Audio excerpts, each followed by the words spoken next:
Hey there, and welcome to Trotting Through Life, the feel-good journey through wellness reimagined. I'm your host, Alicia Trotter, holistic health coach, retreat leader, and lover of all things simple, soulful, and sustainable.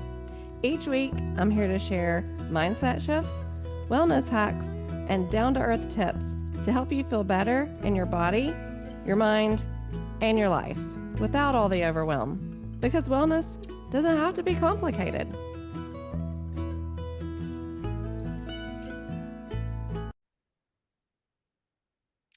Hello, and welcome back to Trotting Through Life. I'm your host, Alicia Trotter, and today we're talking to Dr. Jason, and we're talking about myths that people believe centered around type 2 diabetes. And I'm super excited for this conversation today because this is very near and dear to my heart because my dad has a diagnosis of type 2 diabetes, although, in my opinion, I don't think that's really what's going on with him. So, welcome, Dr. Jason.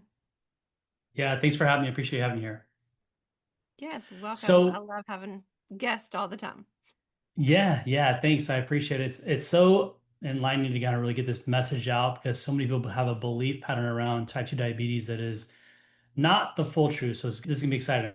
I'm excited to be here. Yeah. So, start us off with what it is that the message you want to get out. Yeah, I think the biggest thing is that there's a belief pattern around diabetes that it's solely a lifestyle type condition. And absolutely, lifestyle can play a major role in this, but the reality is there's a good, very high percentage of individuals, and we can even go through some of the studies that actually have made some changes in their lifestyle for the better and are actually doing a pretty good job. And they're still full blown, out of control type 2 diabetics. So when you talk about the cause of something, then it must be the solution. And so, absolutely, we know lifestyle can make a dent in lowering sugars. And that'd be fantastic if diabetes was a blood sugar disease, but it is not a blood sugar disease. Okay. What kind of disease is it? Thanks for asking. So, diabetes is actually a cellular disease, and everyone has heard the term insulin resistance, Mm-hmm. but no one knows what insulin resistance actually means. And most people will tell you, oh, it just means my body's resistant to insulin, or they may say, my pancreas is no longer producing insulin. Now, could their pancreas no longer be producing insulin? Potentially, but if that were the case, they would be a type 1 diabetic and they'd be on insulin and probably an insulin pump, or they would just have severely high sugars where they would die really rapidly if that wasn't the case. That's a very rare situation with individuals who have the true diagnosis of insulin resistance. So, what is insulin resistance? Insulin resistance is essentially where your cells are no longer able to accept insulin. Because when you look at the human body with physiology, it's very simple. And I'll give a quick analogy so people can really understand this as well. Mm-hmm. But when we consume food as human beings, every single food that we consume will convert to a glucose or sugar. Doesn't matter if it's a brownie or a piece of steak, it's going to turn to glucose because in the human body, that is our fuel source. That's how we survive as human beings. Mm-hmm. Once that is converted, then gets released into the bloodstream. And once in the bloodstream, then it triggers a response by your pancreas to release insulin. Now, the two insulin and blood sugars now team up. They come together like this. And the insulin drags the sugar over to the cell. And at the cell, we have an insulin receptor. So the insulin attaches to the receptor, which then opens a door that allows the door of the cells to open. The sugar now enters and it gets into the mitochondria, which is our essentially our energy centers or our batteries or engines, if you will, of our cells that convert that sugar to energy, ATP. That's how we function as human beings. This is a most basic fundamental function. We consume food, we got to get the sugar in our cells. This is no different than your car, right? You put gas into the gas tank, it then gets into the fuel line, goes through the fuel filter into the engine. So our body's the same way, right? If your gas can't get from your car or your gas tank to your engine, your car will never go anywhere. Well, the same thing happens in our bodies as human beings. So as a type 2 diabetic, the same process happens. The sugar enters the bloodstream, the pancreas releases insulin, but now once the insulin tries to attach the receptor is broken. It's now resistant to the insulin. That's why it's called insulin resistance, because the insulin cannot attach to the receptor. So does the cell door open? No, it closes, it stays closed, and now the sugar gets dragged back to the bloodstream, causing elevated sugar. Now, with one cell, not a big deal. But think about 5, 10, 20, 30 years of this happening. Eventually, more and more cells become damaged, and now the sugar starts pulling to the bloodstream. And when we get evaluated, we see this elevated sugar, and all the focus is trying to get the sugars down. Well, you can do everything you want to try to get the sugars down, but unless you fix the cells, that will never go away. And this is why they call diabetes a progressive disease, a disease that cannot be reversed in the medical model because of the focus is on trying to lower the sugars. So the point is this: if your focus is trying to lower sugars only, you will never get better. You have to identify what problems are going on in your body that are closing down those cellular doors. Okay, so my next question is, how do you identify What are those problems? those problems? Okay, so the first problem that happens, which is why so many people believe that lifestyle is a contributing factor, is when these cell doors become closed, the response as sugar goes up in your bloodstream is your brain's going to tell your pancreas to do what? Produce more insulin. Mm-hmm. Now, the more insulin you flood into your system, just like if you throw too much water on a plant, what happens to the plant? Yeah, it's going to be Dies, saturated. right? It's going to It die. suffers. The same thing happens to your cells and those receptors. So when you throw a bunch of insulin, the receptor starts to close. So the actual mechanism of the body trying to get the insulin to your receptors at high levels is actually perpetuating the disease process. This is why lifestyle will oftentimes slow it down and lower your sugars because you're now controlling that. But because the cells are still damaged, that will not fix it. There's still a mechanism that need to be happen here. Now, typically for most people, they're dealing with this problem for, like I said, 5, 10, 20 years. So, what are some other things that are developing as that's happening? Well, if you start to have elevated sugar, elevated insulin, what are you going to see? Elevated inflammation, right? And a Mm-hmm. systemic inflammatory response. And we know inflammation is fire. So, what will fire do to cells? Close those doors. Right.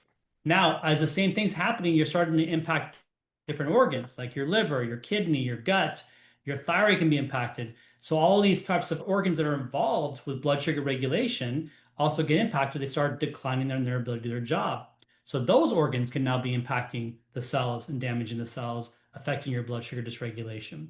Other things like hormonal imbalances, because now you have the systemic inflammation, elevated sugars, it starts to suppress hormonal production like estrogens and testosterone, etc.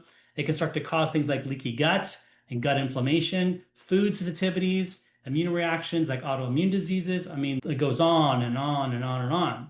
So those are underlying mechanisms. Now, your question was, how do we identify? Now, the way that we identify this is you have to do testing and you have to do comprehensive testing. So when you get a blood test, for example, done from a medical practitioner, they're typically going to only evaluate you for what they can use pharmaceutical drugs on you for, right? Beyond that, they're not going to medicate you. An example would be for a thyroid, right? And the thyroid is heavily involved with blood sugar regulation, by the way, with thyroid hormone. Typically, in the medical model, they're going to evaluate you for 2 markers. Well, the reality is there's 10 that should be looked at.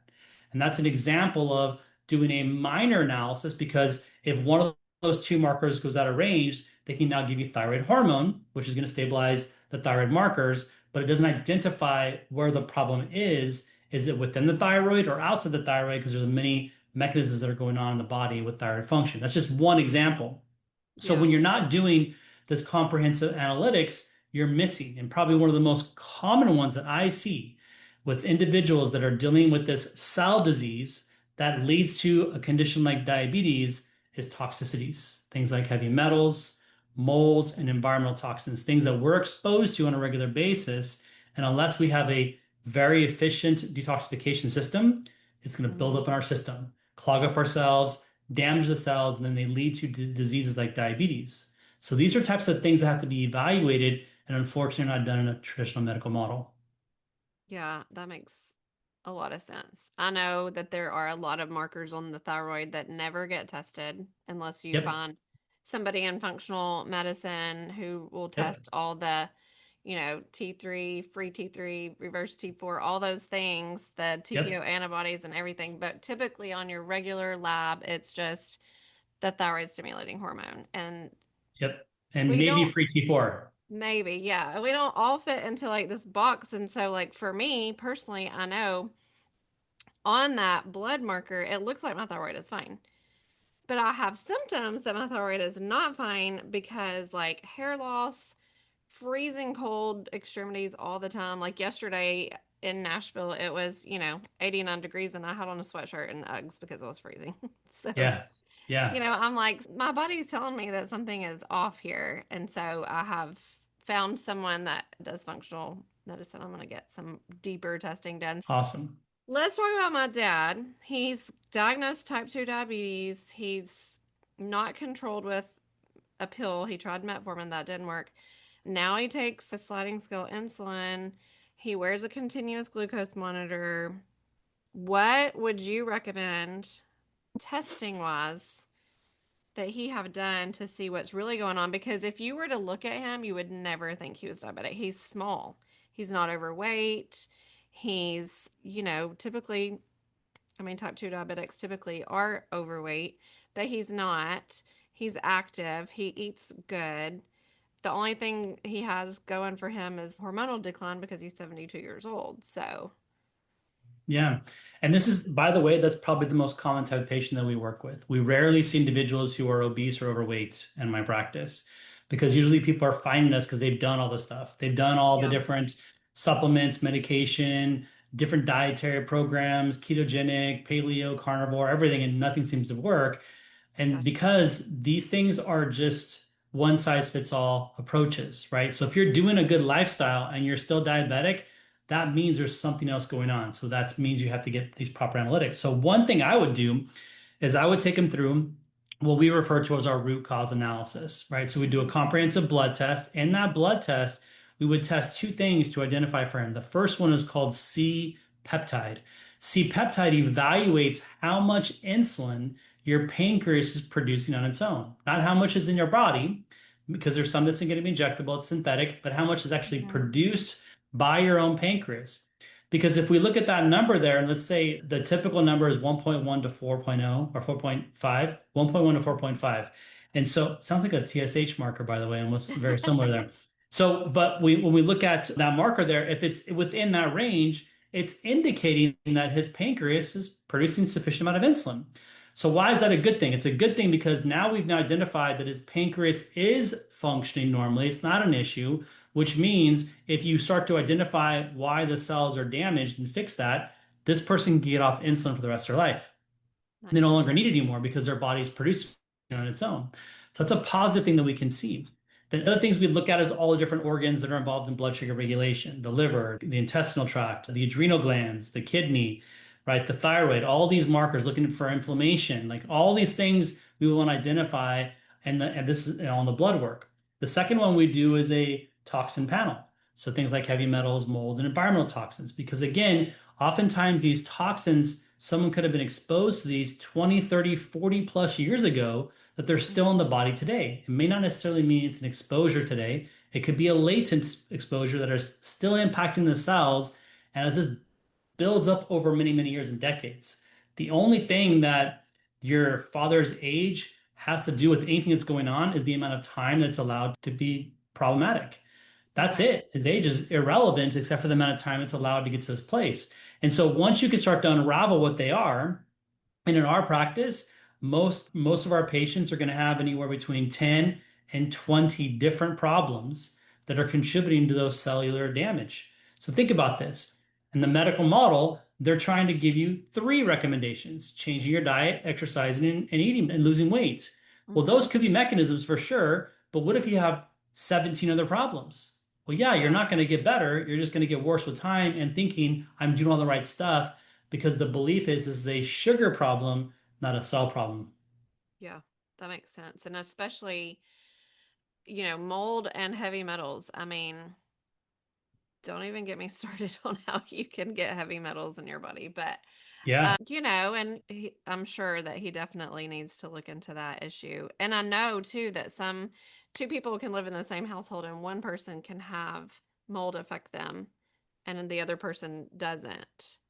Yep. or as noticeably, I guess you should say. But I guess that depends on immune system and There's a couple, detoxification pathways. yep, genetics, because there's genetic precursors that reduces your ability to get rid of things like mold out of the Hmm. body. Effectiveness, the ability for your body to do its detoxification process for sure through liver, which has Hmm. three detoxification levels. You have the kidney and then the gut for excretion as well.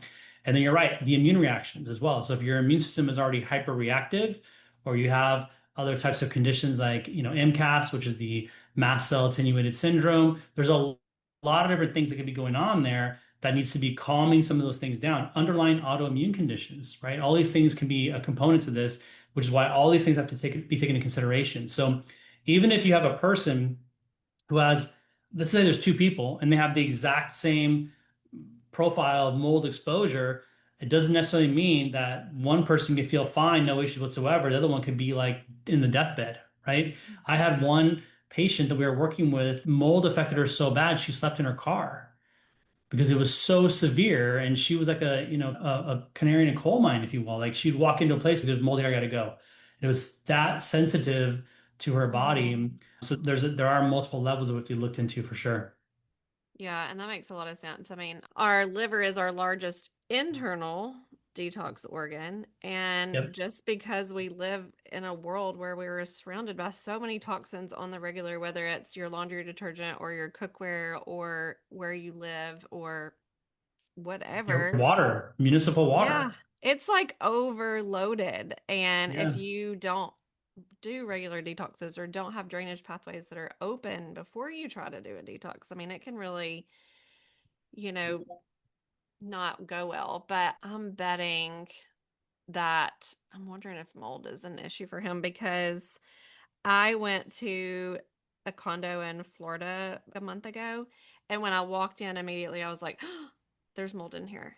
I could Yep. smell it. And we just opened the doors and stuff and tried to air it out. And that whole week, I was so sick.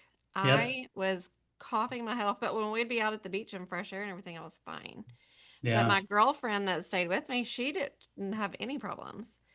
And I was like, oh my gosh. But I recovered when It's I got home and did some detoxing. But it's such an essential. I mean, even if people are not sensitive when they're having symptoms, it should be something you should be looking into on a regular basis because eventually that damage may not cause you to have a symptom like you had. It'll lead to a new disease, cardiovascular disease, dementia, yeah. Alzheimer's, type 2 diabetes, other autoimmune diseases. I mean, it's going to lead to something else. And in the medical model, when you're being evaluated, how most people are being evaluated, they're going to be treated for that symptom and Hmm. never looking for this underlying problems because there's no drugs to address it.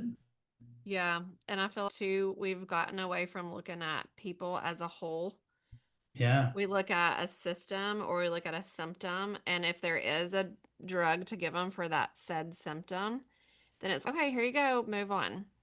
Yep. And that's why Yeah. I feel like we have a revolving door sick care system where it's just like people can't ever stop coming back because they're not finding the right practitioner who sees the whole person as a whole and all the units Yeah. together function together and then at the core your cellular level.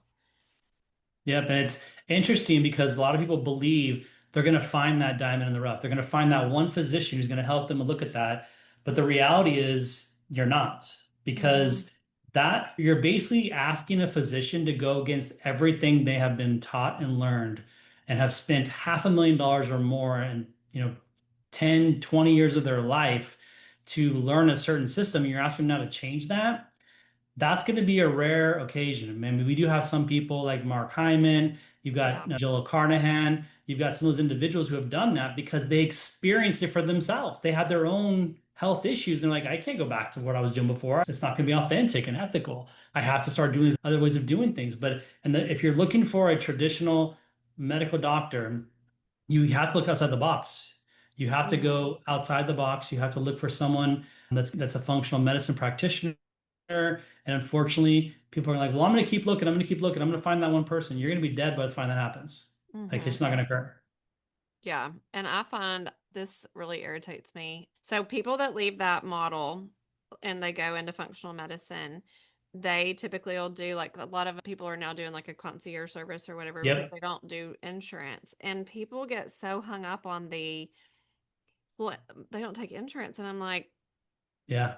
let's just calculate for a minute. Like, I told my Yeah. husband this. I was like, if we look at how much money we spend on health insurance that we do not ever use, and then I'm over here doing all the other things that, chiropractic care, seeing a functional nurse practitioner, doing compounded, hormone replacement or whatever. Like, none of them take Yep. insurance. And so I told him, I Nope. was like, we might as well just pay that to ourselves in a fund that we can pay for all of the things. So I think Yeah. people get really hung up on that. Yeah, I completely agree. And if we looked at, our health insurance like car insurance, right? And you ask yourself, okay, well, when was the last time your car insurance paid for new tires, brakes, oil change, transmission change, or anything like that? Never, right? Mm-hmm. But they do cover what? Emergency. And if we looked at our insurance in that way, like if you had to pay for your own health care, Mm-hmm. how much different would people treat their bodies? That's a good analogy. Look at it like car insurance. That's a really good analogy. I'm going to use that. I'm going to Yeah. take that. I mean, and we would have a totally different system. We would have way healthier individuals out there because they're like, I'm not going to spend X, Y, and Z. I'm going to buy better quality food. I'm going to eat better quality food. We'd be, Mm-hmm. fast food industry would go away. The battle people would be going and asking for organic and things. It would just change the whole system because they know how to impact their body. But now it's easy.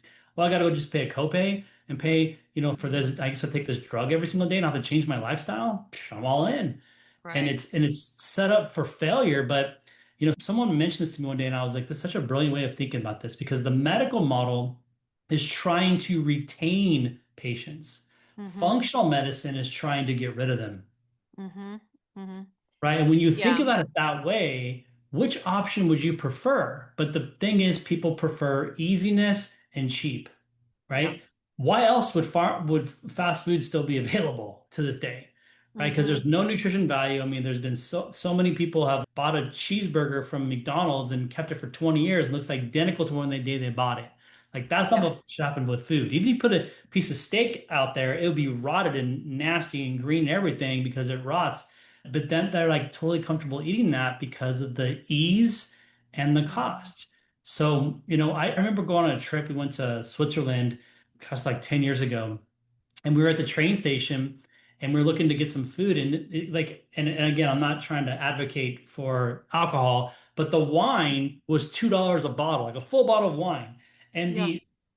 the soda was $10. Well, Swiss francs, 10. Mm-hmm. So they charge more for the fast, like the bad foods, and they charge less for like we'll call it good, if you will, because of but it's still alcohol. But Yeah. I found it really interesting. Potato chips were really expensive, but fruit was less expensive. So when you look at different countries, even they've already started to see this, like, hey, we'll charge more for this. People aren't going to want to eat it, so we can have a healthier community. And it could be because they have universal health care in those areas, and et cetera. But the reality Mm-hmm. is it's based upon what the community charges. If fast food today went up by double, would people eat Mm-hmm. it still? No, because they have that cheap mindset. That's why they're going Yeah, through the McDonald's and getting the value menu. And yeah, my chiropractors do have a cheeseburger that's been sitting there for there 10 you go. years and it I love it. still looks the same. And I'm like, every time I see it, I'm like, ugh, it's so disgusting. And I watched that documentary, Fat, Sick, and Nearly Dead. Is that the one where the guy Yep. ate the McDonald's every day No, and that went was into Super liver Size Me you're failure? talking about. Oh, Super Size super Me. size me. Yeah, where he Yep. ate the McDonald's every day and he went into liver failure. Yeah. And And 15 days liver failure.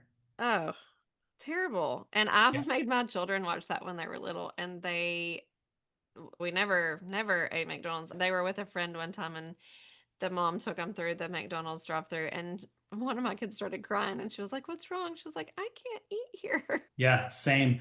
I Yeah. mean, same thing. Same thing. My kids, 3 years ago, they were watching the Macy's Day Parade and and Ronald McDonald came out. They're like, who's this clown? Who is this guy? They don't even know Yeah. who he is. They don't even know McDonald's. They've never been to it. They've never been there or any fast food at all. Yeah. And That's they'll awesome. turn 11 in December. So it's pretty, and they don't want that stuff. Mm-hmm. My daughter, when people, they don't even know who she is because when we go to eat dinner, she'll order a thing of Brussels sprouts. Mm-hmm. Oh That's what yeah. she'll eat for dinner. My kids are the same way. My youngest, her favorite vegetable is bok choy. And I'm like, Yeah, most people don't even know what that I is. love it. That's amazing. That's incredible. Yeah, I know. Those of us who have been quote unquote the weird ones for, 20 plus Yes. years, I think now more people are starting to have their eyes open to it and reach out and say, I homeschooled my kids at first and I taught some of the older girls and I did a nutrition class with them.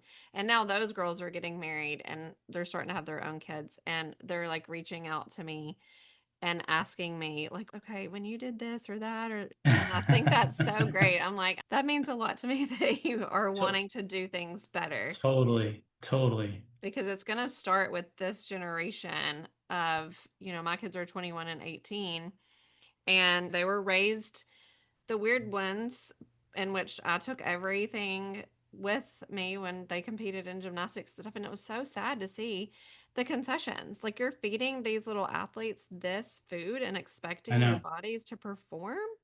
Yeah, Blew my mind. I would have it's like we would make wild. homemade hummus and I would have fruit and vegetables and I would make these protein balls and my kids were like only allowed to eat out of my cooler. But, Yeah, here yeah. they are Or this, today or the and snacks they're giving after a game or whatever, and we're like, sorry, buddy, you can't eat that. And he's like, yeah. okay, no big deal. And everyone else Mhm. has got like, went to a birthday party and all these kids they're eating the cake and their whole mouth and it was all blue and everything. And my son's like, I'm not eating that. Yeah, He and then didn't their want to eat it. stomach hurts, Oh, their stomach's hurting, and I'm like, because that's not real food you gave them, and you're going to expect them to eat like that, and while they're hot and sweaty, and then go, right. no, it's not good. Right. Yeah, it's wild. It's wild. And I think hopefully, like you said, if we can at least present this and educate our kids, they'll make better decisions when they're adults. But we can only hope and that goes down the path because for me, I was the opposite. And not only was for you. My parents had no education, even though we lived in a farming community and Hmm. we ate a lot of like good quality vegetables and stuff, but we still had we're eating bad food every once in a while and an ability to eat fast food when I wanted to, or French fries or whatever else it was. I didn't know any better until I Hmm. got into beyond the home and into college and learning more about food and everything. And people always find it really odd when I tell them I was like, the last time I actually had a true fast food, like the traditional fast food that you know of was 1999. It's the last time I had anything like that. It's been what 20, almost 27 years now. Yeah. So, and I don't miss it at all. Mm-mm. And if you were to have it, it would make you so sick Oh, immediately. it would be worse than a hangover, I'm sure. Oh, yeah. I know, and I definitely feel like with just the whole Make America Healthy Again and like just the awareness that's coming to reading Yep. labels and what are we having in our foods and things like that. And I don't think that when I grew up, I never even thought about that. I mean, I don't know that my parents knew to think about that. We lived in Chattanooga, Tennessee. That's where Little Debbie is based out of. And so Yeah. we ate Little Debbie's and we didn't eat out a lot because we didn't have the money, but still, like by the time I was a teenager, even though I was skinny, my stomach always would hurt from Yeah. eating certain foods. And yeah, I've just tried to do better with my kids and make sure that their guts are healthy and they go to the bathroom regularly and Yep. things like that. And notice, hey, if your tummy hurts, let's look at what did you eat? Where were you at? You were at grandma's. Okay, Yep. she gave you chocolate ice cream. That's why your stomach hurts. But That's right. You've done well when your kids in the morning ask for their vitamins. yeah, Like, yeah. Dad, can you get the vitamins out? I'm like, not a problem. Here we go. Yeah. Here you go. And mine now that they're older, they have their own jobs and their own money and they're one of them's in college and they literally every week will meal prep. They'll make their breakfast they eat all week, their lunch they eat all week, and then now they're in charge. Each one of them has a night that they have to cook dinner. And so it's just like, I always say, I mean, 80% of it is your nutrition, and Yep. that's what feeds your cells, and that's what contributes to your overall health and wellness. And yes, it feels like we're sometimes defeated in the world that we live in, but we're water snobs. We have like filter a glass water filter that we drink out of, and we all carry our own water bottles. I probably have 4 water bottles in my car right now because I got to make sure I have enough water to go with me all day because I'm not going to stop and drink some water somewhere else. But Yep. I mean, Yep. it does. We're like really crazy with here. So I have a full house filtration system with the fluoride removal as well. I have an RO under our kitchen sink and hydrogen.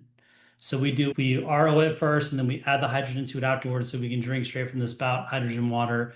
We bathe Yeah. in good clean water, wash our clothes. Yeah, it's such a necessity. It's so huge because the municipal water, it's interesting if you go to a restaurant and drink the regular water, you're like, man, this just does not even taste good. It's just so, so No, horrific. it's so bad. When my daughter So moved to nasty. college, she had bought herself like a Brita water pitcher or something. We also have a whole house filtration system that takes the fluoride out and everything. And Nice. I went to visit her and I poured some water and I said, "Oh my God, that tastes terrible." And she was like, Yeah. "Well, it's in the filter." And I was like, "I don't think it's working. No. It's not working." No, I no. said, "I'm gonna have This to." charcoal filter is not working. You need a stronger one. You Yeah, so need, I researched into a different kind of filter for her and it tastes much better. But yeah. yeah, it's wild. It's wild. And Mhm. it, like for me, I try to like educate first when I meet with patients, constantly educating. And some of them are open to it. Some of them are like, yeah, this is great. But some of them are just so densely ingrained into thinking that no one's really trying to hurt us, if you will, and they just don't want to believe it. And it's a conspiracy theory, and it's because it's not on the 5 o'clock news or on the newspaper or Right. whatever else. I'm like, well, you can believe what you want to believe. You can go on what you want to do, and hopefully it works out for you. But I'm going to go on and be Yeah, actively my involved in favorite this. thing to ask when I'm coaching with clients is, and so how's that working out for you?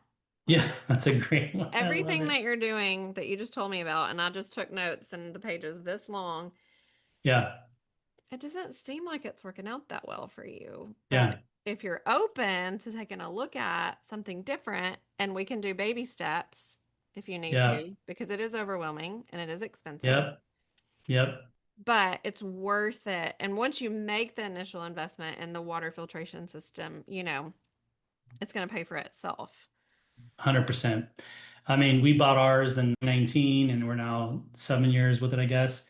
And it's definitely paid for itself over multiple times because it's just you can just tell you're living in this cleaner type environment and everyone around us is getting sick and everything else. And Mm-hmm. we're like, okay, yeah, you guys keep on doing what you're doing. That's fine. It's up to Yeah. you. Yeah. You're like, it's not really about conspiracy theory. I think it's just about evidence that you can No, see yeah, with you your want own your eyes. chlorine, drink all that chlorine you want.